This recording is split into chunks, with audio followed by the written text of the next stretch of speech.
Hello दोस्तों, हम लक्ष्मीकांत की पॉलिटी की बुक को कवर कर रहे थे जिसमें हमने लास्ट सेशन में चैप्टर नंबर 44 को कवर किया था, है ना। इसमें हमने यूपीएससी को कवर किया था।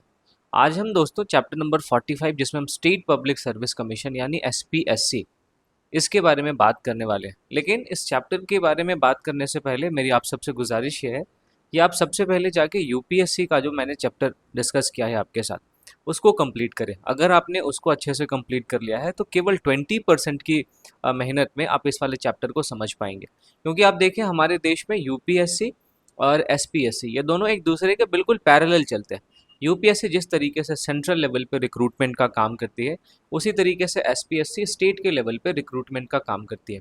प्रेसिडेंट का जो रोल यूपीएससी के कॉन्टेक्स्ट में होता है, गवर्नर का वही रोल हमारे देखेंगे देश के अंदर जो स्टेट्स हैं उनके कॉन्टेक्स्ट में होता है। अब ये दोनों ही क्या है, हेड ऑफ द स्टेट होते हैं हमारे पार्लियामेंट्री सिस्टम में, तो ये दोनों एक दूसरे के बिल्कुल पैरेलल चलते हैं।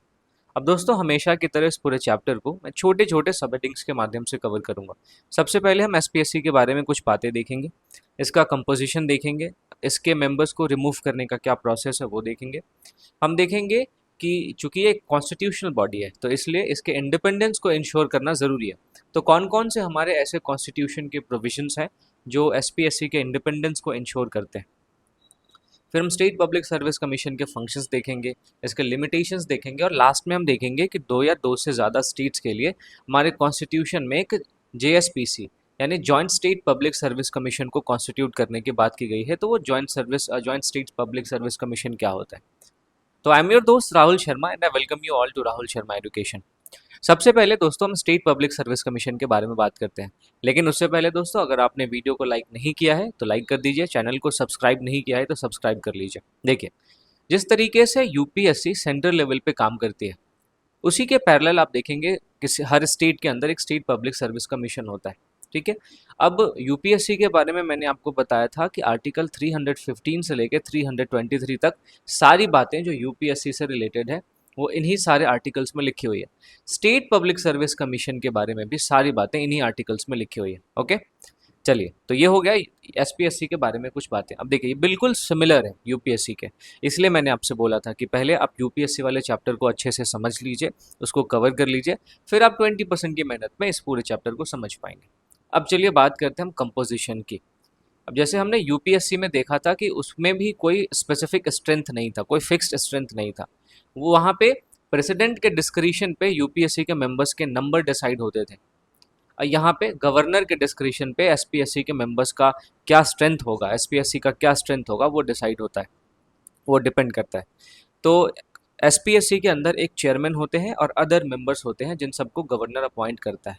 अब अदर मेंबर्स में कितने मेंबर्स होंगे इस बात की शक्ति जो है वो गवर्नर के पास है, ये आप ध्यान में रखेंगे। ठीक है। फिर यूपीएससी की ही तरह हमारे कॉन्स्टिट्यूशन ने एसपीएससी के लिए भी कोई क्वालिफिकेशन प्रेस्क्राइब नहीं किया है, सिर्फ इतना कह दिया है कि आधे मेंबर जो हैं वो एटलीस्ट ऐसे पर्सन होने चाहिए जिन्होंने गवर्नमेंट ऑफ इंडिया या स्टेट गवर्नमेंट के अंदर में कोई भी ऑफिस को 10 साल तक होल्ड किया हो, किसी भी ऑफिस पे उन्होंने 10 साल तक काम किया हो, तभी जाके वो इसका मेंबर बन सकते हैं। ठीक है। इसके अलावा गवर्नर जो है वो एसपीएससी के मेंबर्स के कंडीशंस ऑफ सर्विस क्या होते हैं इन सबको डिटरमिन करता है। अब यूपीएससी में मैंने आपको बताया था कि इनका जो टर्म होता है वो 6 and 65। ठीक है। यानी कि 6 साल तक वो अपने पोस्ट पे बने रहेंगे या फिर 65 ईयर्स की एज तक बने रहेंगे। अब यहाँ पे एसपीएससी के कॉन्टेक्स्ट में थोड़ा सा चेंज है। आप देखेंगे एसपीएससी के जो मेंबर्स होते हैं उनका टर्म या तो 6 साल तो होता है, लेकिन 65 ईयर्स यूपीएससी के बदले यहाँ पे 62 ईयर्स ऑफ एज होता है। यानी एसपीएससी के मेंबर्स 6 ईयर्स तक अपने ऑफिस में बने रह सकते हैं या फिर माफ़ कीजिएगा 62 ईयर्स ऑफ एज तक बने रह सकते हैं। ये आपको ध्यान में रखना है। लेकिन अपने टर्म के पूरा होने से पहले वो गवर्नर को रिज़ाइन भी कर सकते हैं। यूपीएससी के कॉन्टेक्स्ट में हमने देखा था वहाँ पे प्रेसिडेंट को रिज़ाइन कर सकते हैं, राइट। चलिए, अब गवर्नर चाहे तो एक एसपीएससी के मेंबर को एज अ चेयरमैन अपॉइंट कर सकता है दो केसेस में। पहला, जब चेयरमैन का ऑफिस वेकेंट हो तो ऐसे में एसपीएससी के ही किसी मेंबर को चेयरमैन के तौर पे अपॉइंट कर सकता है गवर्नर। और दूसरी स्थिति ऐसी तब आएगी जब चेयरमैन जो है वो अपनी ड्यूटीज़ को परफॉर्म करने में अनेबल हो, सक्षम नहीं हो। तो इन दो स्थितियों में गवर्नर के पास इस बात की शक्ति है कि वो एसपीएससी के किसी भी मेंबर को एज अ चेयरमैन अपॉइंट कर सकता है। तो ये दोस्तों हमने बात की कंपोजिशन के बारे में। अब बात करते हैं रिमूवल के बारे में। देखिए, हमारे एसपीएससी के मेंबर्स को अपॉइंट करने की जो पावर है वो तो गवर्नर के पास है, लेकिन आपको ध्यान क्या रखना है कि इनको रिमूव केवल और केवल प्रेसिडेंट कर सकता है। ये बहुत ही इंपॉर्टेंट पॉइंट है, आपसे डायरेक्ट स्टेटमेंट देके पूछा जा सकता है। तो आप ध्यान में रखेंगे कि एसपीएससी के मेंबर्स का अपॉइंटमेंट तो गवर्नर करता है, लेकिन they can only be removed by the president. अब इनको हटाने का जो मैनर है और हटाने का जो ग्राउंड्स है वो बिल्कुल यूपीएससी की तरह सेम है। यूपीएससी में हमने क्या बताया था आपको, सुप्रीम कोर्ट के जज की तरह इनको हटाने का तरीका होता है। ठीक है, तो यहाँ एसपीएससी के मेंबर्स के बारे में भी सेम चीज़ आप देखेंगे। अब प्रेसिडेंट जो है वो कॉन्स्टिट्यूशन में मेंशन मैनर और कॉन्स्टिट्यूशन में मेंशन ग्राउंड के अलावा किसी एसपीएससी के मेंबर को मिसबिहेवियर के ग्राउंड पे भी हटा सकता है।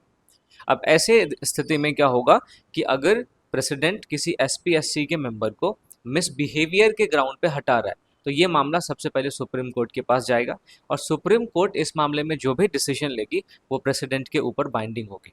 ठीक है, अगर सुप्रीम कोर्ट ने प्रेसिडेंट के इस रिमूवल को on the ground of misbehaviour, इस रिमूवल को सही करार दिया है तो वो मेंबर रिमूव हो जाएगा, और अगर सुप्रीम कोर्ट ने इस रिमूवल को रिवर्स कर दिया तो फिर प्रेसिडेंट ने जिस मेंबर को मिसबिहेवियर के ग्राउंड पे हटाया था वो मेंबर दोबारा से एसपीएससी का मेंबर बन जाता है। ठीक है, तो ये आप ध्यान में रखेंगे।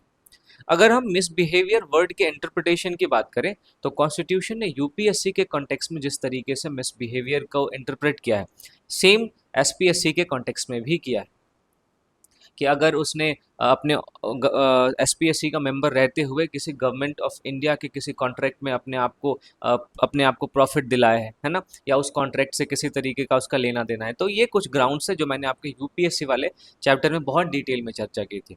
मैं बार बार दोस्तों आपसे कह रहा हूँ कि पहले आप जाके यूपीएससी वाला चैप्टर कंप्लीट कीजिए, फिर आप इस चैप्टर को देखिएगा तो आपको बहुत ज़्यादा फायदा होगा। ठीक है, तो ये हो गई रिमूवल की बात। अब मैंने आपको बताया कि एसपीएससी एक कॉन्स्टिट्यूशनल बॉडी है।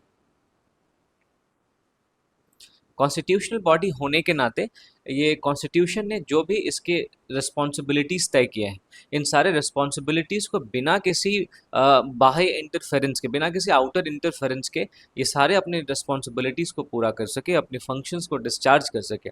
इसीलिए इसका इंडिपेंडेंट होना बहुत ज़रूरी है। तो हमारे कॉन्स्टिट्यूशन ने कई सारे ऐसे प्रोविजंस इंक्लूड किए हैं जो हमारे देश में एसपीएससी को इंडिपेंडेंस प्रोवाइड करते हैं। जैसे एसपीएससी के जो चेयरमैन और मेंबर्स हैं उनको केवल और केवल उन्हीं ग्राउंड्स और मैनर से हटाया जा सकता है जो ग्राउंड्स और मैनर हमारे कॉन्स्टिट्यूशन में मेंशन है। माफ़ कीजिएगा, जो प्रेसिडेंट है, प्रेसिडेंट अपनी मर्जी से एसपीएससी के मेंबर्स को नहीं हटा सकता। अब मैंने आपको थोड़ी देर पहले बताया था कि गवर्नर जो है वो अपॉइंट तो ज़रूर करता है एसपीएससी के मेंबर को, लेकिन इनके रिमूवल का जो पावर है वो केवल और केवल प्रेसिडेंट के पास है। ठीक है, ये आप ध्यान में रखेंगे। तो अब चूंकि एसपीएससी के मेंबर्स को केवल उन्हीं ग्राउंड्स और उन्हीं तरीकों से हटाया जा सकता है जो हमारे कॉन्स्टिट्यूशन में मेंशन्ड है, तो इस बात से उनको एक सिक्योरिटी ऑफ टेन्योर मिल जाती है। जो एसपीएससी के मेंबर्स होते हैं वो बेखौफ होकर काम करते हैं कि उनको इस बात का डर नहीं रहता कि उनको उनके ऑफिस से हटाया जा सकता है, बिकॉज हटाने का जो प्रोसेस है वो काफ़ी ज़्यादा मुश्किल। ठीक है, तो ये पहला प्रोविज़न था जो एसपीएससी का इंडिपेंडेंस इंश्योर करता है। दूसरी चीज़ आप देखें, जो एसपीएससी के मेंबर्स के कंडीशंस ऑफ सर्विस हैं, उनके अपॉइंटमेंट के बाद उन कंडीशंस ऑफ सर्विस में कोई भी चेंज नहीं लाया जा सकता। ठीक है, इसके साथ साथ आप देखें जो एसपीएससी का पूरा खर्च है वो स्टेट के consolidated fund of India, consolidated fund of state पे जो है वो चार्ज्ड है। अब मैं देखिए, इंडिया के लेवल पे एक कंसोलिडेटेड फंड ऑफ इंडिया होता है, कंसोलिडेटेड फंड ऑफ इंडिया, ये एक सेंट्रल लेवल पे होता है जो भारत सरकार का होता है। हर एक स्टेट का भी अपना एक कंसोलिडेटेड फंड होता है हर एक स्टेट में। ठीक है, अब चूंकि हमारे देश में हमने पार्लियामेंट्री सिस्टम ऑफ डेमोक्रेसी को फॉलो किया है, तो इस पार्लियामेंट्री सिस्टम में आप देखेंगे कि स्टेट और सेंटर इन दोनों लेवल पे पैरेलल चीज़ें चलती है। जिस तरीके से consolidated fund of India national level पे काम करता है, उसी तरीके से स्टेट लेवल पे कंसोलिडेटेड फंड काम करता है जो स्टेट के सारे मैटर्स को डील करता है। तो चूंकि एसपीएससी के सारे expenses consolidated fund of state पे चार्ज्ड होते हैं। चार्ज्ड होने का मतलब इस फंड से एसपीएससी के काम के लिए पैसा निकालने के लिए वोटिंग की ज़रूरत नहीं होती है स्टेट लेजिस्लेचर के अंदर। अब चूंकि वोटिंग की ज़रूरत नहीं होती तो एसपीएससी को इस बात का कोई खतरा नहीं रहेगा कि जब भी अगर वो सरकार के खिलाफ कोई डिसीजन ले तो सरकार इस फंड से पैसा निकालने में पार्लियामेंट में वोटिंग के समय कुछ गलत कर सकती है, राइट। तो इस तरीके से जो भी एसपीएससी है वो अपने इंडिपेंडेंस के साथ काम कर पाती है। अब देखिए, एसपीएससी के जो चेयरमैन होते हैं वो यूपीएससी का तो चेयरमैन बन सकते हैं, ठीक है, लेकिन इसके अलावा वो गवर्नमेंट ऑफ इंडिया या स्टेट गवर्नमेंट के किसी भी एम्प्लॉयमेंट को होल्ड नहीं कर सकते। अब इस बात से ये इंश्योर होता है कि एसपीएससी के जो चेयरमैन है या एसपीएससी के जो मेंबर्स हैं, है ना, ये मेंबर्स बिना किसी फ्यूचर में फ़ायदे के अपने काम को इंटेग्रिटी के साथ करेंगे। अब अगर ऐसा नहीं होता तो ये माना जा सकता है कि एसपीएससी के जो चेयरमैन होते वो जो एसपीएससी के मेंबर जो होते वो इस तरीके से काम कर सकते थे किसी गवर्नमेंट के फेवर में कि बाद में उनको किसी गवर्नमेंट में जो है वो एक कोई अच्छा सा पोस्ट मिल जाए। तो ऐसा ना हो इसलिए हमारे कॉन्स्टिट्यूशन ने इस बात को इंश्योर किया है कि एसपीएससी का जो चेयरमैन है वो केवल और केवल यूपीएससी का चेयरमैन बन सकता है। इसके अलावा वो भारत सरकार या स्टेट गवर्नमेंट दोनों में से किसी के भी अंडर में कोई दूसरा एम्प्लॉयमेंट होल्ड नहीं कर सकता, ठीक है। आगे बढ़ते हैं। अब देखिए, ये तो हमने चेयरमैन की बात की कि वो सिर्फ और सिर्फ यूपीएससी का चेयरमैन बन सकता है। अब एसपीएससी के जो मेंबर्स होते हैं वो एसपीएससी के चेयरमैन तो बन सकते हैं या यूपीएससी के चेयरमैन तो बन सकते हैं, लेकिन इसके अलावा वो स्टेट गवर्नमेंट या इंडियन गवर्नमेंट के अंडर में दूसरा कोई एम्प्लॉयमेंट होल्ड नहीं कर सकते। ध्यान से सुनिएगा, एसपीएससी के मैं मेंबर्स की बात कर रहा हूँ। अब ये मेंबर जो है वो चेयरमैन बन सकते हैं। चेयरमैन किसका किसका बन सकते हैं? एसपीएससी का और यूपीएससी का। इसके अलावा आप देखें कि गवर्नमेंट ऑफ इंडिया या स्टेट गवर्नमेंट, इन दोनों के अंदर कोई भी दूसरा एम्प्लॉयमेंट ये होल्ड नहीं कर सकते, क्योंकि इन्हीं मेंबर्स में से कभी कभार मैंने आपको बताया कि प्रेसिडेंट चाहे तो इनको एक्टिंग चेयरमैन के तौर पे जो है काम करने को कह सकता है। तो ये सारी चीज़ें थी जो इंडिपेंडेंस को इंश्योर करती है। साथ ही साथ एक और चीज़ आपको ध्यान में ये रखनी है कि जो एसपीएससी के मेंबर्स होते हैं और चेयरमैन होते हैं वो रीअपॉइंटमेंट के लिए एलिजिबल नहीं होते। यानी कि अगर वो एक बार एसपीएससी का मेंबर बन गए तो वो केवल और केवल चेयरमैन बन सकते हैं, दोबारा से कोई भी व्यक्ति एसपीएससी का मेंबर नहीं बन सकता। अगर कोई एसपीएससी का चेयरमैन बन गया है तो वो यूपीएससी का चेयरमैन ज़रूर बन सकता है, लेकिन एसपीएससी में दोबारा कोई ऑफिस होल्ड नहीं करेगा। ये आपको ध्यान में रखना है, ठीक है।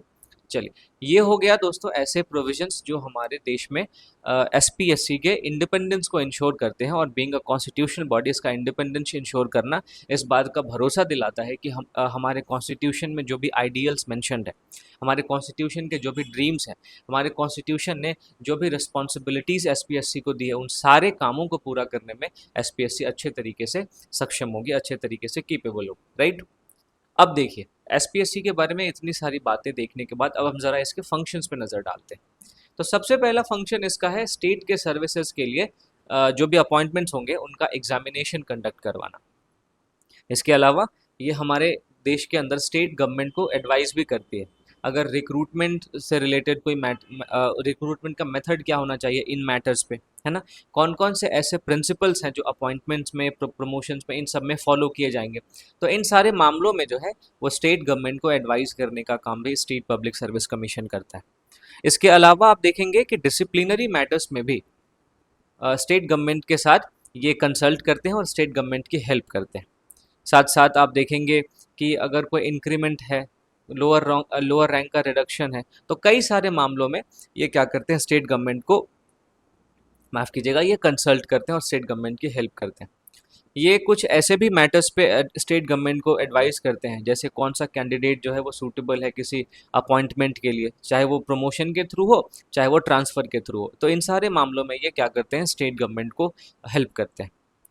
इसके साथ साथ आप देखेंगे कि ये advices on claims of costs incurred by civil servants in defending legal proceedings, ये है। उसके अलावा आप देखेंगे पेंशन हो गया, अवार्ड हो गया, है ना, तो उनके लिए जो भी क्लेम्स होंगे या जो भी पेंशन ग्रांट किए जाएंगे उन सब के बारे में ये स्टेट गवर्नमेंट को एडवाइस करती है। साथ ही साथ एसपीएससी गवर्नर के द्वारा सौंपे गए किसी दूसरे मैटर को भी डील कर सकता है, लेकिन अगर स्टेट लेजिस्लेचर ने एक्ट बना के कोई काम पार्लियामेंट एसपीएससी के सामने दिया है तो वो एसपीएससी को भी करना पड़ेगा।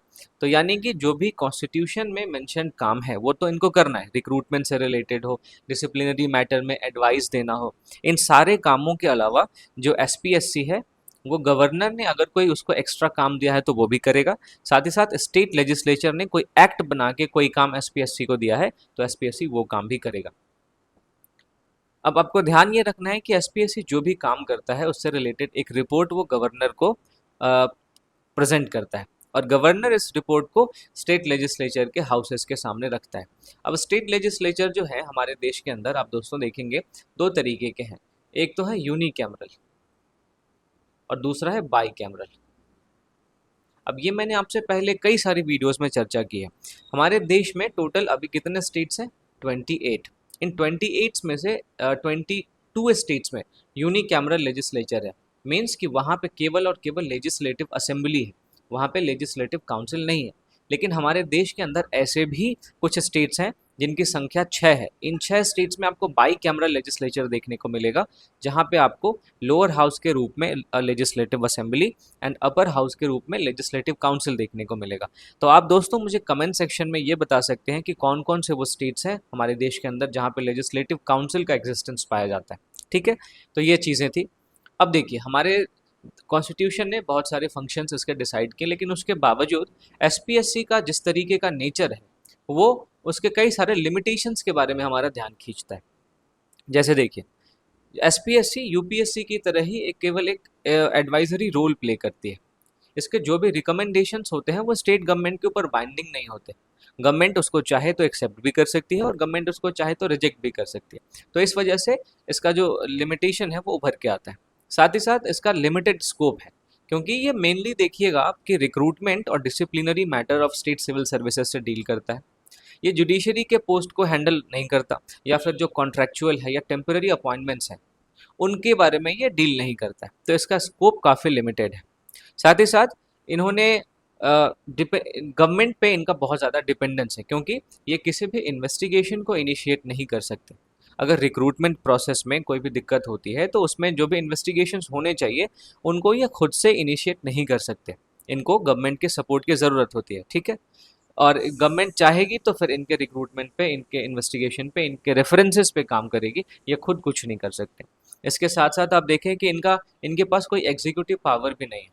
इनके जो भी डिसीजंस हैं ये अपने डिसीजंस को इन्फोर्स नहीं कर सकते, ये केवल कॉन्स्टिट्यूशनल एडवाइजरी बॉडी की तरह काम करते हैं। इसके अलावा इनमें जो प्रोसीजरल डिले होता है रिक्रूटमेंट पे उसके कारण भी इनका क्रिटिसिज्म होता है काफ़ी ज़्यादा। ठीक है, इसके साथ साथ आप देखेंगे कि फाइनेंशियल एंड एडमिनिस्ट्रेटिव डिपेंडेंस भी इनका है। हालांकि कॉन्स्टिट्यूशनली ये इंडिपेंडेंट है, बट जो बजट है वो स्टेट लेजिस्लेचर के द्वारा वोट केस से पास किया जाता है ना, तो जो इनके ऑपरेशनल ऑटोनॉमी को थोड़ा सा हैम्पर कर सकता है। तो इस वजह से आप देखेंगे कि स्टेट गवर्नमेंट के ऊपर इनका फाइनेंशियल एंड एडमिनिस्ट्रेटिव डिपेंडेंस भी इनके रोल को थोड़ा सा लिमिटेड करता है। राइट, चलिए इसके अलावा इनके ऊपर जुडिशियल कॉन्स्ट्रेंट्स भी हैं, क्योंकि ये केवल उन्हीं मामलों में डील कर सकते हैं जो मामले केवल इनके पास आए। अगर कोई मामला यूपीएससी के पास ट्रांसफ़र कर दिया गया है तो ये उनसे डील नहीं कर सकते, या फिर कोई इंटर स्टेट इशू है तो ये उससे भी डील नहीं कर सकते। तो ये चीज़ें आपको ध्यान में रखनी है इनके लिमिटेशंस के रिगार्डिंग, कि एसपीएससी के फंक्शंस तो काफ़ी है लेकिन इन फंक्शंस के बेस में हमें एक लिमिटेशन भी देखने को मिलती है। अगर हम एसपीएससी के रोल की बात करें दोस्तों, तो ये हमारे देश के स्टेट्स के अंदर वॉचडॉग ऑफ मेरिट सिस्टम के तौर पे काम करता है। हमारे कॉन्स्टिट्यूशन ने इसको वॉचडॉग ऑफ मेरिट सिस्टम के तौर पे विजुअलाइज किया, क्योंकि ये मेरिट के बेस पे हमारे स्टेट सर्विसेज के अंदर कौन कौन से कैंडिडेट आएंगे उसको डिटरमाइन करता है। राइट, अगली चीज़ आप देखेंगे इसके रोल के उसमें कॉन्टेक्स्ट में कि ये हमारे देश में स्टेट सर्विसेज के रिक्रूटमेंट से कंसर्न्ड है और गवर्नमेंट को एडवाइस करता है, चाहे वो प्रमोशन से रिलेटेड हो चाहे वो डिसिप्लिनरी मैटर से रिलेटेड हो। लेकिन इनके जो भी रिकमेंडेशंस होते हैं वो एडवाइजरी होते हैं, इस वजह से इनका रोल काफ़ी ज़्यादा लिमिटेड हो जाता है।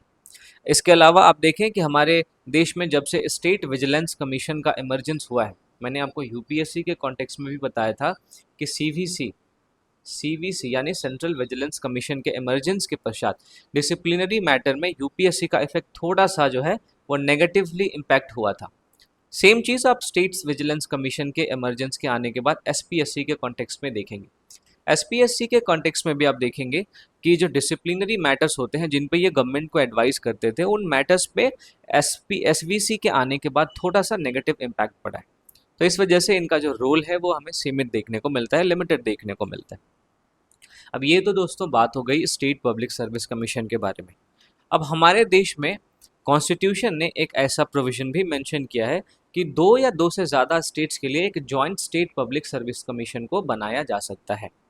अब देखिए, जहां यूपीएससी और एसपीएससी की चर्चा डायरेक्टली आप कॉन्स्टिट्यूशन में देखेंगे और इनको सीधा सीधा कॉन्स्टिट्यूशन के प्रोविजंस के अकॉर्डिंग बनाया जाता है, तो ये एक कॉन्स्टिट्यूशनल बॉडी है।